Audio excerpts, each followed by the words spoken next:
जादुई तरबूज का घर और फ्रिज। एक गिलास तरबूज का जूस दे दा, थोड़ा जल्दी करिए, हमें लेट हो रहा है। अरे जल्दी जल्दी हाथ चला, कस्टमर लाइन लगाकर खड़े हैं और तू है कितने धीरे धीरे जूस बना रही है। ऐसे में तो मेरे सारे कस्टमर वापस चले जाएंगे। अपने मालिक मगरू की बात सुन निहारिका मन ही मन काफी उदास हो जाती है, जिसके बाद निहारिका जल्दी जल्दी तरबूज का जूस बनाती है और कस्टमर को देती है। मालिक, आज की तनख्वाह? काम तो ढंग से होता नहीं है, लेकिन तनख्वाह लेने बिल्कुल टाइम से पहुंच जाती है। ये रख आज के तेरे 100 रुपए, बाकी के पैसे मैंने काट लिए हैं। अगर कल से तूने जल्दी जल्दी हाथ नहीं चलाया तो ये पैसे भी काट लूंगा, समझी? निहारिका जानती थी अगर उसने मगरू से बहस की तो वो उससे पैसे छीन कर काम से निकाल देगा, जिसके चलते निहारिका मगरू से कुछ नहीं कहती और आधे पैसे लेकर घर चली जाती है। माँ, आप आ गई? हम कब से आपका इंतजार कर रहे थे। आप हमारे लिए तरबूज लेकर आई है ना? आपने कहा था कि आज हमें आप तरबूज का जूस बनाकर पिलाओगे। मेरे बच्चों, अपनी माँ को माफ कर देना। आज मालिक ने मेरे पैसे काट लिए, इसलिए मैं तुम्हारे लिए तरबूज न ला सकी। इसका मतलब आज भी हम लोग गर्मी में बिना तरबूज का ठंडा जूस पिए सोएंगे? आप हमेशा हमसे तरबूज लाने का वादा करती हो, लेकिन कभी नहीं लाती। इतना कहकर पिंकी और बबलू वहाँ से गुस्से में चले जाते हैं। अपने बच्चों के लिए तरबूज न लाने के गम में निहारिका की आंखों में आंसू आने लगते हैं। निहारिका बहू, ऐसे उदास मत हो। तू अपनी जिंदगी में बहुत रोई है, अब मैं तुझे और रोता हुआ नहीं देख सकती। माँ जी, अगर जिंदगी में ही भगवान ने रोना लिखा है तो हम क्या कर सकते हैं। अगर आज ही जिंदा होते तो मुझे आपको और बच्चों को ऐसे दिन नहीं दिखाने पड़ते।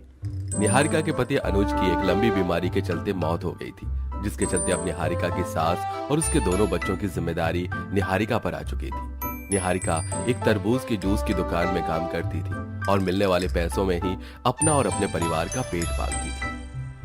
ये क्या, ये मटके का पानी तो गर्म हो रहा है। सोचा था मटके का ठंडा ठंडा पानी पिएंगे, लेकिन ये तो बिल्कुल भी ठंडा नहीं है। बबलू बेटा, गर्मी का मौसम है ना, इसलिए मटके का पानी भी गर्म हो गया है, लेकिन जैसे ही शाम होगी तो मटके का पानी भी ठंडा हो जाएगा। तो क्या अब हम एक गिलास ठंडा पानी पीने के लिए भी शाम का ही इंतजार करें? अगर आज पापा जिंदा होते तो नहीं तो हमें तरबूज खाने के लिए तरसना पड़ता और ना ही ठंडा पानी पीने के लिए। इतना कहकर दोनों बच्चे गुस्से में बाहर चले जाते हैं। ऐसे ही समय गुजरता है और गुजरते समय के साथ साथ अब गर्मी का मौसम भी अपनी चरम सीमा पर पहुंच चुका था। इस गर्मी के मौसम में ठंडा ठंडा तरबूज खाने में कितना मजा आ रहा है ना। और ये देखो, मेरी मम्मी ने कितना टेस्टी तरबूज का जूस बनाया है। क्या हम भी थोड़ा तरबूज का जूस पी और तरबूज खा सकते हैं? हमारा भी बहुत मन कर रहा है। हम तुम्हें भला अपना तरबूज और जूस क्यों दे? अगर तुम्हें खाना है तो अपनी मम्मी से बोलो। दीपा और दिया की बात सुन पिंकी और बबलू उदास हो जाते हैं। वहीं दूर खड़ी निहारिका ये सब देख रही होती है। अपने बच्चों को तरबूज जैसी छोटी चीज के लिए तरसता देख निहारिका को मन ही मन बहुत दुख होता है, जिसके बाद निहारिका रोज की तरह जूस की दुकान पर जाकर तरबूज का जूस बनाने लगती है। अब मैं अपने दोनों बच्चों को ऐसे तरबूज के लिए तरसता हुआ नहीं देख सकती। मालिक अभी आसपास नहीं है। एक काम करती हूँ, थोड़ा सा तरबूज बच्चों के लिए उठाकर रख लेती हूँ। मगरू के न होने का फायदा उठाकर निहारिका थोड़ा सा तरबूज छुपा लेती है, लेकिन तभी वहाँ मगरू आ जाता है और निहारिका को देख लेता है। अरे मैंने तो तुझे सीधी सादी औरत समझकर अपनी दुकान पर रखा था, लेकिन तू तो मेरे तरबूज चोरी कर रही है। मालिक, मुझे माफ कर दीजिए। मेरे बच्चों का बहुत दिनों से तरबूज खाने का मन हो रहा था, इसलिए मैं थोड़ा सा तरबूज ले आई। आइंदा मैं ऐसा कभी नहीं करूंगी। तू तब करेगी ना जब मैं तुझे इस नौकरी पर रखूंगा। मगरू निहारिका को काम से निकाल देता है, जिसके चलते निहारिका की रोजी रोटी का एक सहारा भी उससे छिन जाता है। कई जगहों पर कोशिश करने के बाद भी निहारिका को कहीं पर भी नौकरी नहीं मिलती और वो सारा परिवार गर्मी में भूखे प्यासे परेशान हो रहा था कि तभी अरे चलो चलो मकान खाली करो, ये मकान मैंने अब एक नई किराएदार को दे दिया है। मकान मालिक जी क्या कह रहे हैं? आप ऐसा कैसे कर सकते हैं? भला हम लोग कहाँ जाएंगे? कहीं पर भी जाओ, मुझे क्या। हाँ, 3 महीने हो चुके हैं, तुम लोगों से घर का किराया नहीं दिया गया है। अब मैं फ्री फंड में तुम लोगों को और नहीं रख सकता। चलो अब जल्दी से मकान खाली कर दो। किराया न देने की वजह से निहारिका और उसके परिवार के सिर पर से अब छत भी छीन ली जाती है, जिसके बाद निहारिका अपनी सास और दोनों बच्चों को लेकर इधर से उधर भटक रही होती है कि तभी निहारिका को एक बड़ा सा खुला मैदान दिखाई देता है, जिसमें वो सभी लोग जाकर एक बड़े से पेड़ के नीचे बैठ जाते हैं। माँ बहुत भूख लगी है, कुछ खाने के लिए ला दो। माँ जी, आप दोनों बच्चों का ध्यान रखना, मैं कहीं से कुछ खाने का इंतजाम करती हूँ। इतना कहकर निहारिका जंगल में फल की तलाश में निकल जाती है। निहारिका थोड़ी दूर चलती ही है कि तभी उसे जमीन पर एक तरबूज पड़ा दिखाई देता है, जिसे देख निहारिका उसके पास जाती है। अरे वाह, तरबूज! मेरे बच्चों को तो कई दिनों से तरबूज खाने का मन हो रहा था। निहारिका उस तरबूज को उठाकर जाने ही लगती है कि तभी उसके पास एक कुत्ता आता है और उसे देखने लगता है। ये कुत्ता यहाँ कहाँ से आया? लगता है इसे भूख लग रही है, लेकिन मेरे पास तो इस तरबूज के अलावा और कुछ भी नहीं है। निहारिका उस कुत्ते को भूखा देखकर उसे वो तरबूज खिला देती है और प्यार से उसके सिर पर हाथ फिराकर वापस अपने बच्चों और सास के पास आ जाती है। जिसके बाद वो सभी लोग रात भर भूखे प्यासे उस पेड़ के नीचे ही सोते हैं और सुबह होते ही माँ अब तो भूख बिल्कुल बर्दाश्त नहीं हो रही है, अगर कुछ खाने को नहीं मिला तो मैं उल्टी कर दूंगा।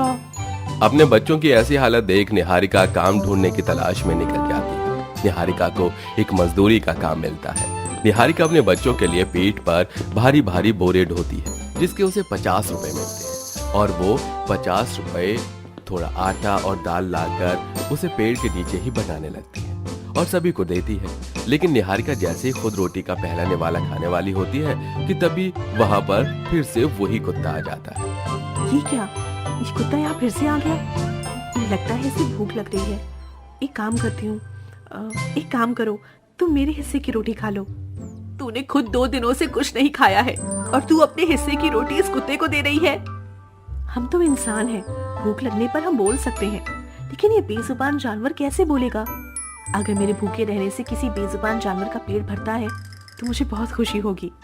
निहारिका अपने हिस्से की रोटी उस कुत्ते को खिला देती है। तभी अचानक उस कुत्ते में से एक सुनहरी रोशनी निकलती है और देखते ही देखते वो कुत्ता एक सुंदर सी परी के रूप में बदल जाता है, जिसे देख वो सभी काफी हैरान होते हैं। निहारिका, तुम बहुत अच्छे इंसान हो। तुमने 2 बार भूखा रहकर मुझे अपने हिस्से का खाना दिया, इसलिए मैं तुम्हें इसके बदले में कुछ देना चाहता हूँ। इतना कहते ही वो परी अपनी जादुई छड़ी से एक बड़े से तरबूज का घर बनाकर तैयार कर देती है और साथ ही साथ अपनी जादुई छड़ी से एक बड़ा सा तरबूज से भरा हुआ पेड़ देती है। ये तरबूज का बना हुआ घर और ये पेड़ जादुई है, ये तुम्हारी हमेशा मदद करेंगे।